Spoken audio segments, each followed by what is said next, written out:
Welcome back to A's Rock's Movie Reviews.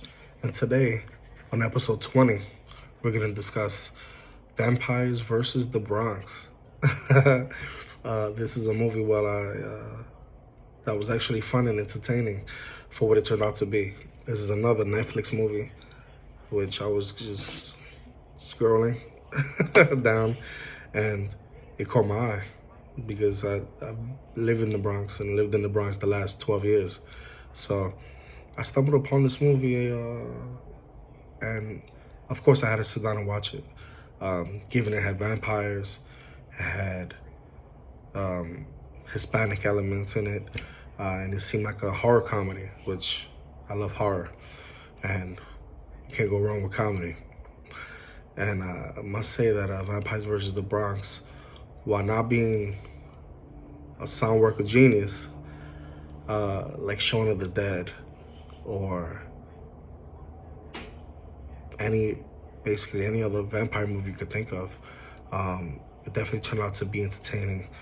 A little bit too generic, but I expected it. The storyline is basically pretty straightforward. You have a nest of vampires who take up a residency in the Bronx, and they seek to overthrow the neighborhood and take control of the humans that live there in a certain section in the Bronx. But a small group of teenagers that no one believes in ends up taking a stand and go against these immortal, blood-sucking beings, right? And it should be said, the special effects in this movie were really good. They were definitely brought a great deal of enjoyment to the overall feel and touch of the movie.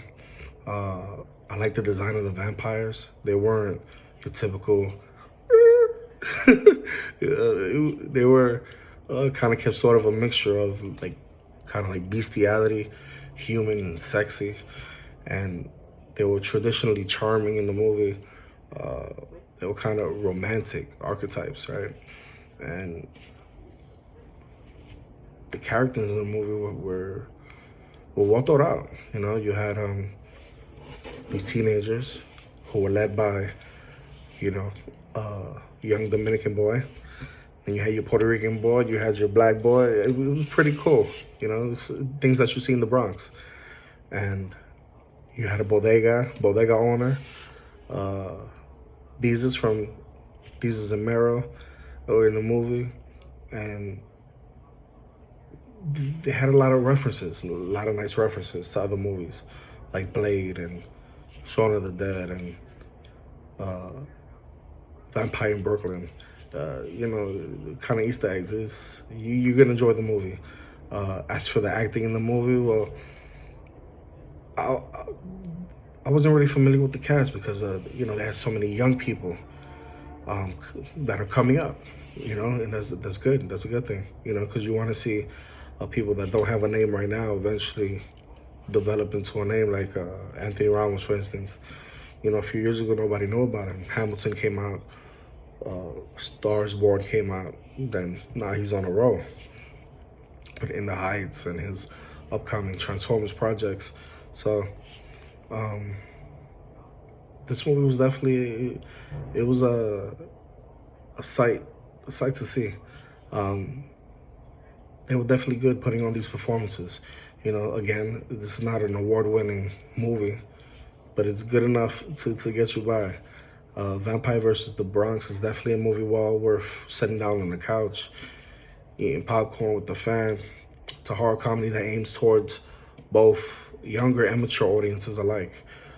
There's a little bit of something for almost everyone in the audience. Even your grandma is gonna laugh at this. I'm rating this movie 6 out of 10 stars, because if you enjoy vampire movies like I do, with a bit of fun in it, like this one, then you should take the time to sit down and watch this particular movie. While it hardly is gonna be on a list, then become a instant classic or a vampire classic, right? Or a cult classic, it's definitely a movie worth having in your DVD collection, in your vampire section, right? It's a blast. You know, definitely go watch it. And if you like this video, man, please hit that like button, hit that notification bell, and please subscribe. See you on the next video. Peace.